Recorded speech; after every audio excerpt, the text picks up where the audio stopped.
내 괴롭힘이 발생했을 때 그에 대한 조치와 절차를 안내해드리겠습니다. 근로기준법 제76조의 3에서는 직장 내 괴롭힘 발생 시 사업장에서 취해야 할 조치를 규정하고 있습니다. 현행 근로기준법은 조사 및 조치의 주체를 사용자로 규정하여 기업이 자율적으로 대처하도록 하고 있고, 고용노동부에 신고할 경우 근로감독관이 직장 내 괴롭힘 성립 여부를 판단하고 조치를 취하도록 하고 있습니다. 직장 내 괴롭힘 발생 시 처리 절차는 다음과 같습니다. 첫 번째, 사건 접수를 합니다. 사건 신고는 피해자를 포함하여 직간접적으로 목격한 사람 또는 우연히 그 사실을 알게 된 제3자 누구든지 신고할 수 있습니다. 두 번째로 상담을 합니다. 피해자의 피해 상황 등을 파악하고 처리 방향을 결정합니다.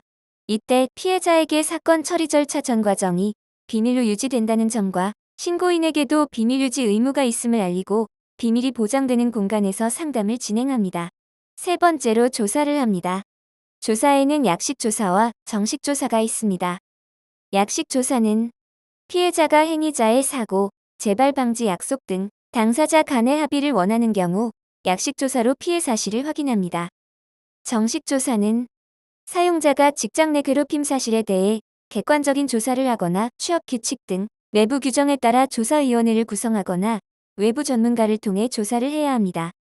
대표이사가 행위자로 지목된 경우라면 대표이사의 선임 또는 해임 등의 결정 권한을 가진 기관에서 결정할 수 있도록 별도의 절차를 마련해야 합니다.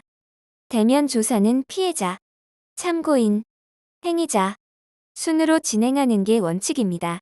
피해자의 신고에도 조사가 진행되지 않으면 진정을 제기할 수 있고 사용자에게 500만 원 이하의 과태료가 부과됩니다. 조사 과정에서 유의해야 할 사항은 피해자와 행위자 모두의 진술을 균형 있게 청취하고 2차 피해가 발생하지 않도록 주의해야 합니다. 피해자의 보호가 필요할 경우 조사 기간 동안 근무 장소의 변경 또는 휴가를 부여하는 등으로 피해자 보호를 위한 필요한 조치도 해야 합니다. 네 번째로 조사에 대한 조치 및 대응입니다.